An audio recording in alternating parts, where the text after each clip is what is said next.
vraiment balandi ya sango ya 3W poto na poto quoi. Ah, veut dire que ya bino moko la blonde. Ah, tembesili blabla memeli bino lisolo nini. Botunanga. Blabla memeli bino news nini. Blabla memeli bino information nini. Toja toujours na terrain pena ya Saint-Ouen. Na terrain Saint-Ouen pena vraiment veut dire que ma solo est changé quoi. Ma solo est changé. Na kutani pena na mutu na bino pena o bolinga trop. O boyeba na makadra ma solo pena ya musique pena yende. Ah. Na tribune to découvrir qui c'est. Bonsoir. Bonsoir Blanc. Eh, puis Roger. Au combien on le sous au sani? Blanc, toi en pleine saison, ils ont été. Hein, tu bats ma trône à 4 hiver, on me belé ce que était en Oyo. Terrain, il y a terrain organisé, bastant des belé. Bah, terrain va combo. Terrain, so un combo à Rosa, tous en standité. Donc yo lingoye ça en cause standard. Na bisio a vous allez standard ba garçon, Boni Mbemba puis Roger Petit Prince. Eh mon qu'il est bébé. Oko banga te pena ancien. O ba benga ancienne. Patron no pas am panzi wa. No so banga te liba eza makasi. Oh, mais bisio bastant des 13.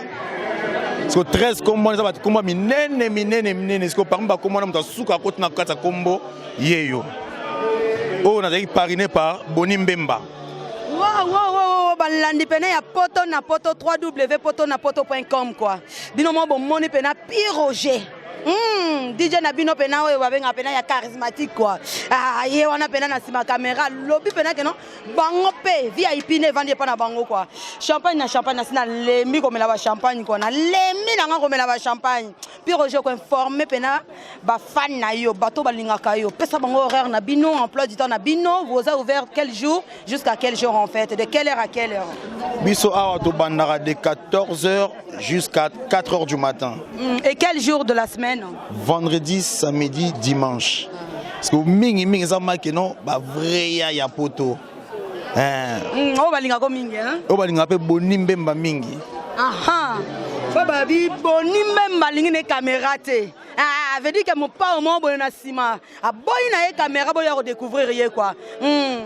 Ah, on ni Boni Mbemba ça vieille ya ba petit belena ba biso. Ah ba vieux ba pesa so ba chance na vie. Et puis Roger Zoa Tokei, bato ça sur la confiance dans le bosso. Na milieu congolais Boni Mbemba. A bien sous petit yaka tout fonctionner. Ok, merci beaucoup puis Roger, vraiment merci mingi. Ah, balandi a 3W poto na poto bino bozu ya bino moko. Veut dire que non puis Roger koloma solo quoi. Ba donner à ba musique changement de fréquence quoi. À lâcher bino ta invité bino du na katata semaine du vendredi au dimanche de 14h à minuit si je me trompe pas. 14h à minuit pour na bateau bazalama classe posée toké na monter na 4h du matin. Ba esinga ba playback mo bozo beta mikolo ya. Ah ouais, tu robetisa batu nyoso muto na succès nae muto a présenté loko nae aya a passer nae a représentant parce que public est ça. Ah, public est ali. Oh les canae.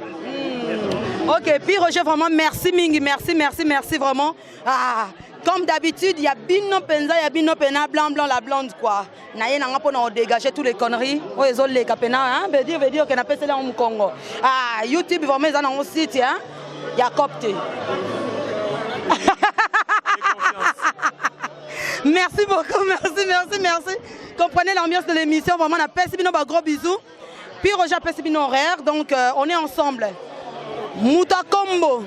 Oh ya lingi pena vivre. Terrain mon propre VIP vraiment. Ah boza ya kosepela quoi. Boza osepela, boye champagne moins cher. Jack Daniel moins cher. Bongo bière kolobate hein. Colis en tabac, poisson, camoun de tout. Vous accompagnez quoi? Ah, accompagné pendant la stand, pendant il y a pire Roger pendant. Ah, donc bino mon boye bien. Nous tous nabino ça toujours nabino ensemble quoi. Vraiment merci beaucoup. À très bientôt.